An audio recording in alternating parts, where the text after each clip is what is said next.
সব পশ্চিমবঙ্গবাসীর জন্য বিরাট খুশির খবর।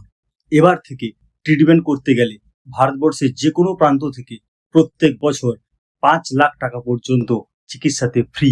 হ্যাঁ বন্ধুরা, তোমরা যেটা শুনলে এটা একদম সত্যি কথা। বিশেষ করে এতে উপকৃত হবে নিম্ন মধ্যবিত্ত শ্রেণীর মানুষরা। আজ আমরা এই ভিডিওতে জানবো এই প্রকল্পটির নাম কি, এটা কবে থেকে এই প্রকল্পটির সুবিধা নিতে পারবো, কারা সুবিধাটা পাবে, কারা একেবারেই সুবিধাটা নিতে পারবে না, এবং এর জন্য কি কি ডকুমেন্টস লাগবে, সবকিছু ডিটেলস আমরা এই ভিডিওতে আজকে জানতে পারবো।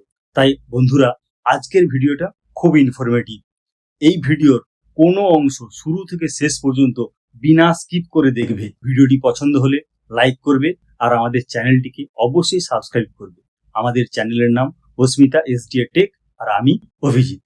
কি বন্ধুরা, তোমরা সবাই ভালো আছো তো? ভালো আছো আশা করি। পশ্চিমবঙ্গের সমস্ত লোক এবার থেকে প্রত্যেক বছর 5 লাখ টাকা পর্যন্ত চিকিৎসাতে ফ্রি। হ্যাঁ বন্ধুরা, এই প্রকল্পটির নাম আয়ুষ্মান ভারত কার্ড। এই প্রকল্পটি 2018 সালে ভারত সরকার কর্তৃক প্রস্তাবনা গৃহীত হয়েছিল এবং বেশিরভাগ স্টেটে এটা কার্যকরীও ছিল। শুধুমাত্র আমাদের পশ্চিমবঙ্গ চালু ছিল না, কারণ তৎকালীন যারা গভর্নমেন্টকে ফেস করেছিল তারা এই কার্ডের সুবিধাটা নিতে রাজি হয়নি।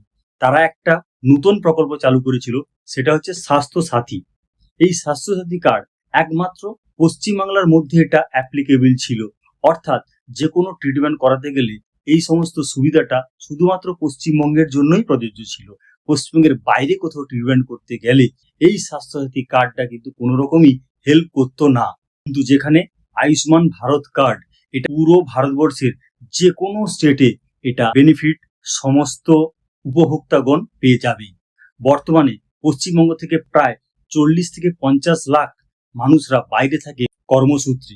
তারা বাইরে থেকে কোনো রকম প্রবলেম হলে চিকিৎসার ক্ষেত্রে তারা যখনই ট্রিটমেন্ট করাতে যেত 2018 সালের পর থেকে এই 2026 সালের আগে পর্যন্ত যখনই কোনো ট্রিটমেন্ট করাতে যেত, তাদের কাছে কিন্তু এই আয়ুষ্মান ভারত কার্ডটা থাকতো না। শুধুমাত্র থাকতো স্বাস্থ্যসাথী কার্ড, যেটা কিনা বাইরের স্টেটে এটা কোনো রকমই গ্রহণযোগ্যতা ছিল না। ফলে নিম্ন মধ্যবিত্ত শ্রেণীর মানুষেরা খুব প্রবলেমের মধ্যে পড়ে যেত এই চিকিৎসার ক্ষেত্রে, এবং তারা চিকিৎসা করাতে গিয়ে সবাই BPL অর্থাৎ বিলো পভার্টি লাইনের নিচে চলে এসেছিল। কিন্তু 2026 সালে পশ্চিমবঙ্গে ইলেকশনের পূর্বে বিজেপির নির্বাচনী ইস্তেহারে ছিল আয়ুষ্মান ভারত কার্ড। তারা ক্ষমতা এলে এটা চালু করবে। যখনই 2026 সালে এই পালাবদল হলো, এখন পশ্চিমবঙ্গ সরকার এই আয়ুষ্মান ভারত কার্ড এই প্রকল্পটি গ্রহণ করেছে, অর্থাৎ ভারত সরকারের যে 2018 সালের প্রজেক্ট সেটা পশ্চিমবঙ্গ সরকার অ্যাকসেপ্ট করে নিয়েছে।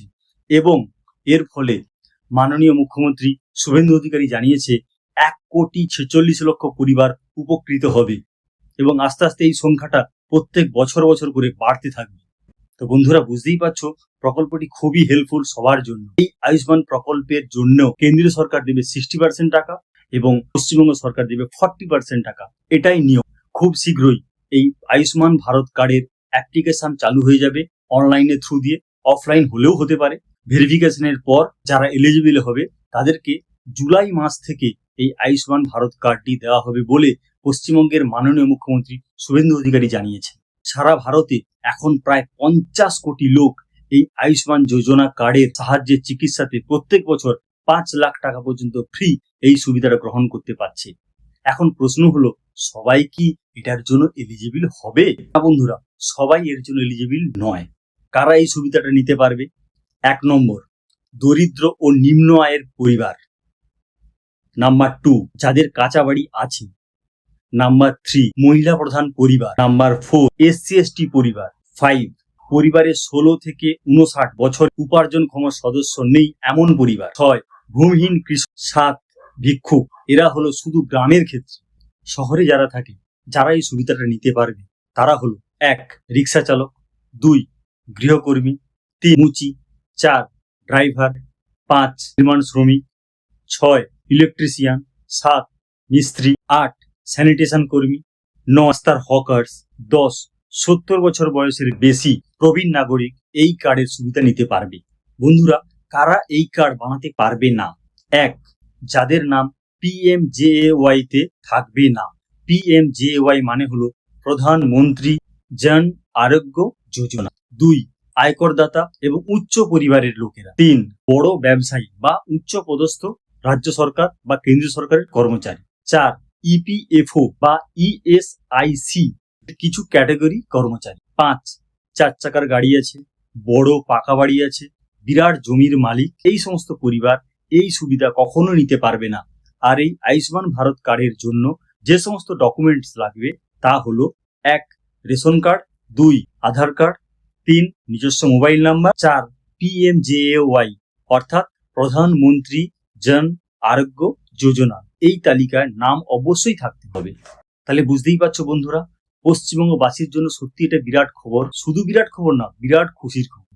কারণ 2018 থেকে 2026 এই পিরিয়ডে যে সমস্ত মানুষেরা বিশেষ করে ভালো ট্রিটমেন্ট করার জন্য বাইরে যেতে হতো, হতে পারে চেন্নাই, ভেলোর, অ্যাপোলো, দিল্লি, ইভেন উড়িষ্যা, মুম্বাই, এইসব জায়গায় গিয়ে ট্রিটমেন্ট করতে গেলে সেখানে তো আমাদের স্বাস্থ্যসাথী কার্ড ছিল, তখন সেটা এলিজিবিলিটি ছিল না। কিন্তু আয়ুষ্মান ভারত এই যে কার্ডটি তখনও ছিল না, ফলে বাইরে গিয়ে ট্রিটমেন্ট করাতে অনেক অসুবিধার মধ্যে পড়তে হতো, প্রচুর টাকা মানুষকে বিয়ার করতে হতো। কিন্তু এখন এই 2026 থেকে রাজ্যে পালাবদলের পর এবার শুরু হচ্ছে আয়ুষ্মান ভারত কার্ড। তাই বন্ধুরা, এই কার্ডের সুবিধা তোমরা সবাই নেবে। যখনই ফর্ম ফিল আপ স্টার্ট হবে, কয়েকদিনের মধ্যে এটা স্টার্ট হয়ে যাবে, প্রথমেই তোমরা নির্ভুলভাবে অ্যাপ্লাই করবে এবং এই আয়ুষ্মান ভারত কার্ডটি কালেক্ট করে নেবে। এই কার্ড ভারতবর্ষের যে কোনো প্রান্তে তোমরা ইজিলি ট্রিটমেন্ট করাতে পারবে। মনে রেখো, প্রত্যেক বছর 5 লক্ষ টাকা পর্যন্ত চিকিৎসাতে ফ্রি পাবে এবং সারা ভারতে প্রায় 27,000 হসপিটাল আছে যারা কিনা এই আয়ুষ্মান ভারত কার্ডটি দিয়ে ট্রিটমেন্ট করায়। বন্ধুরা, ভিডিওটা নিশ্চয়ই ইনফরমেটিভ লেগেছে। ভালো লাগলে ভিডিওটিকে লাইক করবে আর আমাদের চ্যানেলকে অবশ্যই সাবস্ক্রাইব করো। আর একটা কথা, এর পরের ভিডিওতে আয়ুষ্মান ভারত কার্ড কি করে অ্যাপ্লাই করতে হবে আমি সেটা এবার দেখিয়ে দেবো। ঠিক আছে, তোমরা সবাই ভালো থেকো। Thank you.